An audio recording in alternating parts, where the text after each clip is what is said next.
Greetings of the day, dear students, and welcome back to your English grammar class. Let us look at a few sentences. My friend, philosopher, and guide are my father. Another one can be the puppy live on my street. Do you find these sentences correct? No. These sentences are not correct.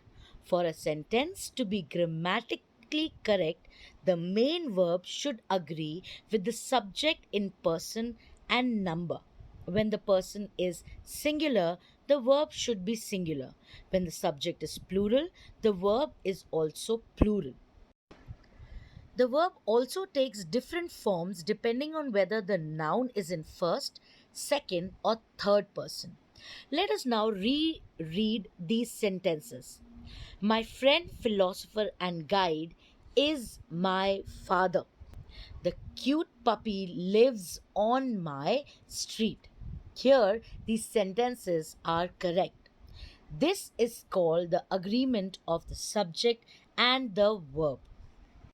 In today's class, we will revise the rules of subject verb agreement.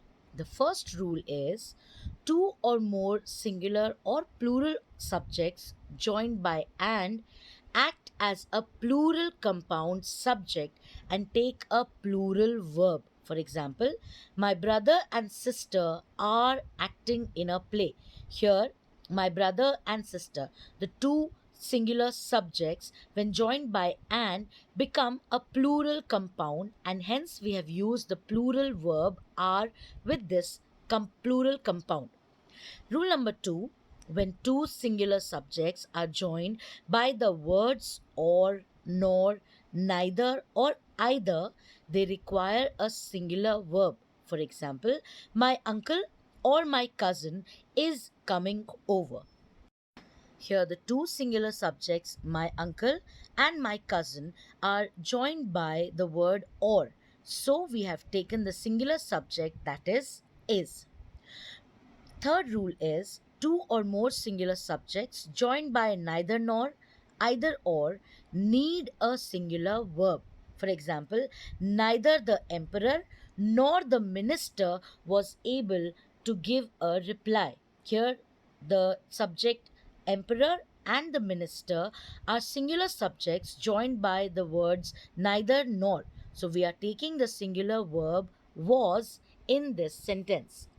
Rule 4. When a compound subject contains a singular subject and a plural subject and they are joined by or, nor, neither nor, or either or, the verb agrees with the subject that is closer to the verb. For example, my uncle or my cousins are coming. Here, the two subjects are my uncle and my cousins. Uncle is singular, cousins is plural. But because cousins is closer to the verb, so we are considering the plural verb, and hence we have taken a plural verb are. Let us take another example. Neither the team members nor the manager is in the office today. Here again, we have two subjects. One is plural, team members, and one is singular, the manager. But because the singular subject is closer to the verb, we are taking the verb also in singular form, that is. Rule 5. Indefinite pronouns such as anyone, everyone, someone, no one, nobody are always singular and take singular verbs. For example, everyone has to wear their uniform tomorrow. Somebody has left their wallet. Here, everyone and somebody are indefinite pronouns, so we have taken the singular verbs has and has left. Rule 6. When a phrase comes between the subject and the verb has to agree with the subject, not the noun or pronoun in the phrase. For example, neither of the phones is working. Here, the subject is neither. So, neither stands for not even one. So, the verb is singular, that is. Rule 7. Sentences that begin with there is or there are have the subject following the verb. Therefore, the verb must agree with the subject. For example, there are many paths that lead to my place, and there is no reason to worry. Here, the verb are is followed by a plural subject, many paths, and the verb is followed by a singular subject, no reason. Rule 8.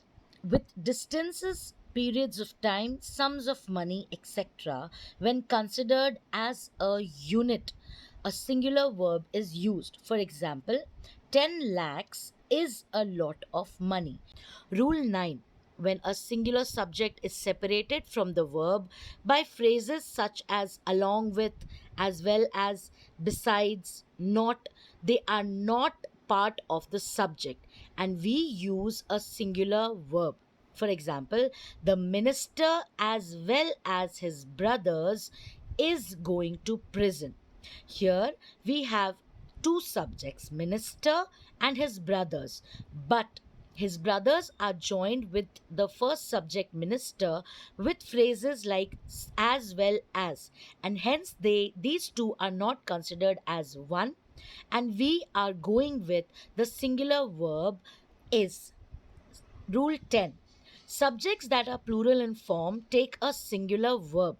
For example, physics is my favorite subject. Here, physics sounds plural, its form is plural, it is written in a plural form, but it will always have a singular verb. Here it is.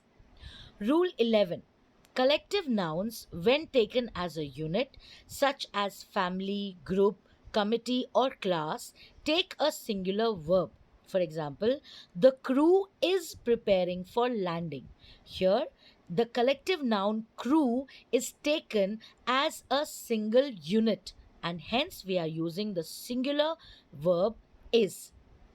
But we need to remember that a plural verb is used when the subject refers to the individuals in the group, even though they are from the collective noun and taken as a unit. For example, the jury were divided in their opinion. Here, the jury is a collective noun, but the subject here refers to the individual members of the jury. Hence, we take the plural verb were.